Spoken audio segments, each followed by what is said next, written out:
Hey everyone, Laura with my very own quilt shop. I am thrilled to announce that the quilting is finally done on the blue and orange quilt. It's only 24 hours later than I thought it would be done, but it's done. I just finished trimming the quilt, so I thought I would give you a look at some close-up looks of the quilting. So I'm going to flip you around.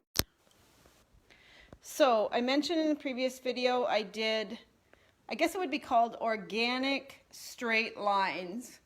And the initial passes were just edge to edge, just going back and forth. And then when that all got done to a certain extent, then it was time to just fill in some gaps where things left bigger spaces than I would have liked.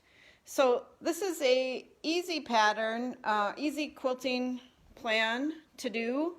It just gets a little putsy at the end as you're trying to fill stuff in, you know, seeing where you've gone. And I used a rather blendy thread to blend in with the blue border, so you can, the border is not nearly as bright as it shows in the video. But anyway, so this is a fun, if you don't, someone mentioned a great alternative to stitching in the ditch, my friend Sharon actually, and I despised stitching in the ditch, and that was the last thing I wanted to do.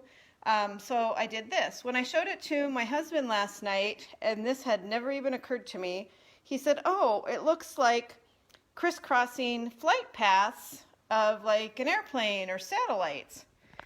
And it's like, oh, well, isn't that ironic, given that the recipient of this quilt is going to the University of Illinois in about a month to major in aerospace engineering. So that was just purely a happy accident. I was truly just looking for a quilting pattern that I could do myself on this quilt because I didn't have time to send it out. He's getting it this weekend. So I think it measures about 70 some by 94 or 5, so it's a big quilt. I was concerned about how the lines would play with the flying geese border. I didn't want them to detract from it, but I don't think they do. Here's an overall look. I know you can't see the quilting close up, but you know, nothing screams out at you from a short distance anyway. So next up is making binding. Let me flip you back around. Making binding. I'm going to use as many of the border strips because this thing is so big, so the border strips are really, really long, and the top and bottom borders weren't pieced at all. I was able to use a length of fabric. So I'm going to make as many of the binding strips as I can from the border strips, which should save me some piecing on the binding, which is not my favorite thing to do. I love hand sewing it. I really do not like piecing it, although once I get started, it's not that bad.